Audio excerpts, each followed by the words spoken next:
live kayo sa RMNDZ XL Manila, si Radyo Man Lourdes. Good afternoon. Magandang Sir? hapon po sa inyo, Ma'am Lourdes at sa ating mga listeners. Okay, sir, puntahan na ho natin sa kanyang statement. Hindi na bago ang sinasabi ni Ginoong Trillanes. Ang bago lang daw po yung nasa likod po ninyo. Ano po ang inyong reaction ayon po sa kampo ng mga Duterte ni VP Sara? Wala akong bisa yung ganong statement kasi nakita nyo, mabigat po yung ipinakita natin na ebidensya at ito ay kinumpirma mismo ng AMLAC.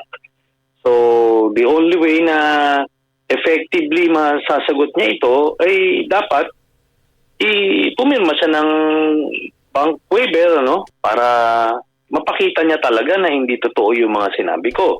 Pero malabo yun. Kaya nga yan lang po yung kanyang masasabi dyan. Senator, sa mga nakikinig sa atin, gaano kabigat yung inyong mga isiniwalat sa pagdinig ng Justice Committee? Ito po yung kabuuan Bukod dun sa prinisenta ng AMLAC na may 6.7 billion pesos na transactions dun sa mga accounts ni Sara, dun sa prinisenta ko naman, may 2.4 billion pesos si Sara at saka si Digong doon sa kanilang account. At pagkatapos, meron pang 111 million siya na yung sa kanya lang at kay Man Scarpio. Tapos ang mabigat doon ay meron. Hello, sir? May tumatawag kay Senator, kaya ganon. Di ba? Oo. 100. Okay. Sir, go ahead, sir. Go ahead po. Hello? Yes, sir. Go ahead po. Hello, Sen? Hello? Paki-try natin ulit doon. Sabihin mo kay Sen? Nang Duterte. Hello. Yes, sir. Go ahead na po, sir. Go ahead, sir. Napuputol po kasi kayo. Na tumatanggap ng bawat miyembro ng Duterte family ng cheque mula sa isang drug lord. So ang total nito is 181 million pesos. Opo. No? Pinakita ko yung mga transaksyon na yon, mga cheque na yon, pangalan nila yon. At kinumpirma ito ng AMLAC mismo. Sen, ano po ang inyong reaksyon? Lahat ng ari-arian namin, pera namin ay legal, hindi nang galing sa masama. At sinasabi ko nilang sila po ay walang record ng sinasabi niya po na siya ay walang record ng pagnanakaw. Walang connection yun doon sa ebidensya Kaya siya walang record kasi nung mayor siya, wala naman nag-iimbestiga sa kanila doon. Tapos nung naging presidente yung tatay niya, lalo na. Ngayon lang naman may pagkakataon na mahabol sila ng mga kasalanan nila. Kaya yun. Hindi pwede yung ganong reason na wala kang kaso before. Well, meron ka na ngayon. Di ba?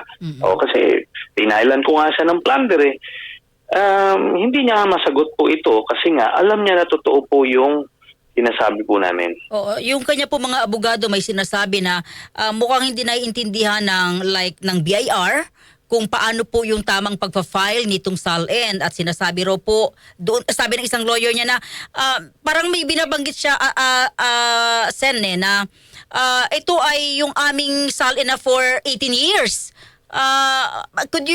Pwede nyo bang maano yun? Kung narinig nyo itong kanilang sinasabi, Sen? Ganito po, yung SALN ay instrumento ng gobyerno para nga ma-monitor yung mga ari-arian, yung yaman ng bawat empleyado ng gobyerno. Pagka wala kang investigasyon, naka-file lang yan. Pero pagka meron nga investigasyon tungkol sa ill-gotten wealth or graft and corruption, pwedeng kuhanin yan at gawing batayan para sa mga kaso. Ganun po yun. Ngayon, kung ang lumalabas yung mga deklarasyon niya, talagang hindi nagmamatch doon sa mga pera niya sa bangko. Kung kayo po ang tatanungin namin ngayon, sa tingin niyo ba ito po ay aakyat na sa Senado at yak na siya po may impeach? Doon po sa mga bukasang isip na nanonood po napanood yung mga proceedings kahapon or nung Miyerkules, maliwanag po na talagang buong-buo na yung kaso na to at ready na to transmit sa Senado. Anyway, may pagkakataon siya sa April 29, i-present niya yung mga counter evidence niya.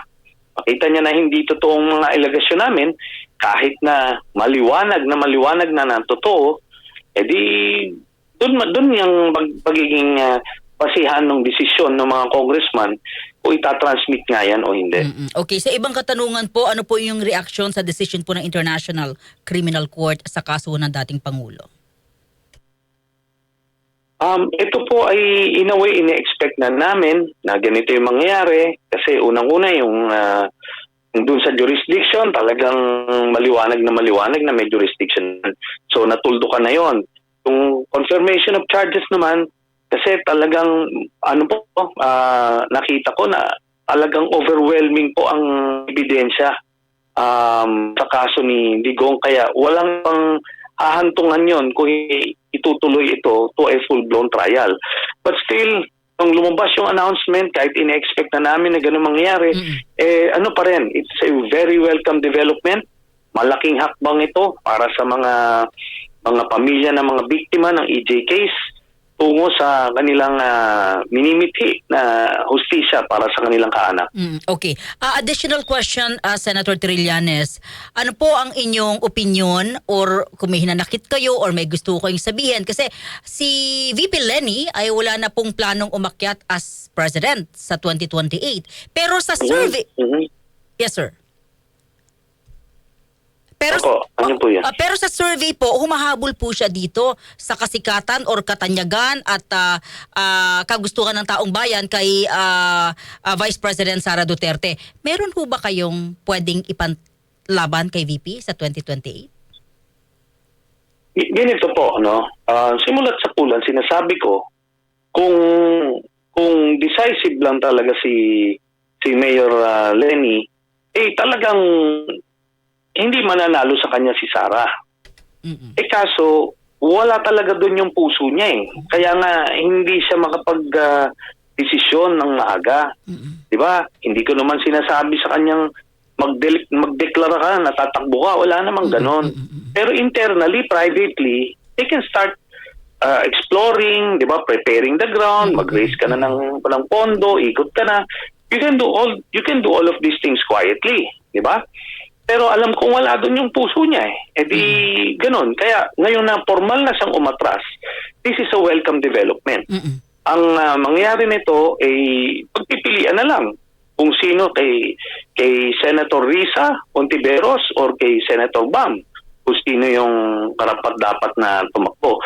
Ngayon, kung sino man yung mapili ng middle forces, endorsohan na lang ni Mayor Lenny at dilipat pihado yung mga supporters niya doon sa ma-endorso niyang kandidato. Ganun na lang po. Maging kingmaker na siya o queenmaker as the case may be para talagang masigurado yung pagkapanalo sa 2028. Nainiwala ho kayong matatalo ni Ma'am Risa o ni Sen Bam si VP Sara sa 2028? Oo naman.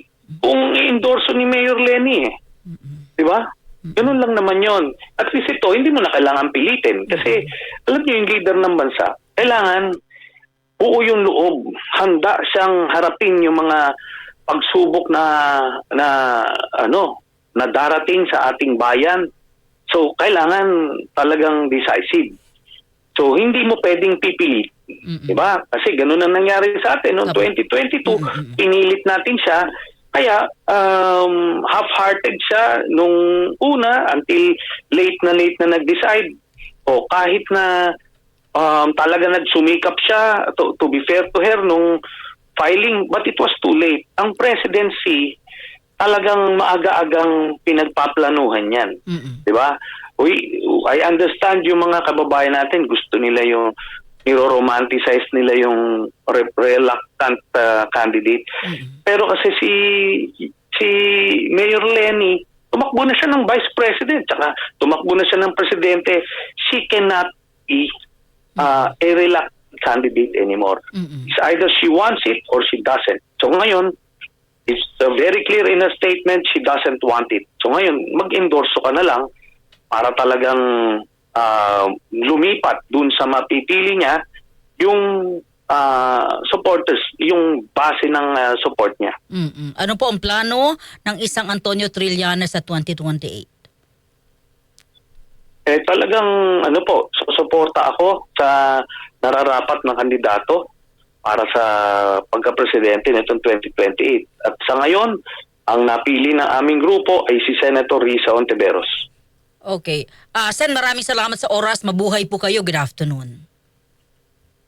Mabuhay po kayo. DCXL Pulso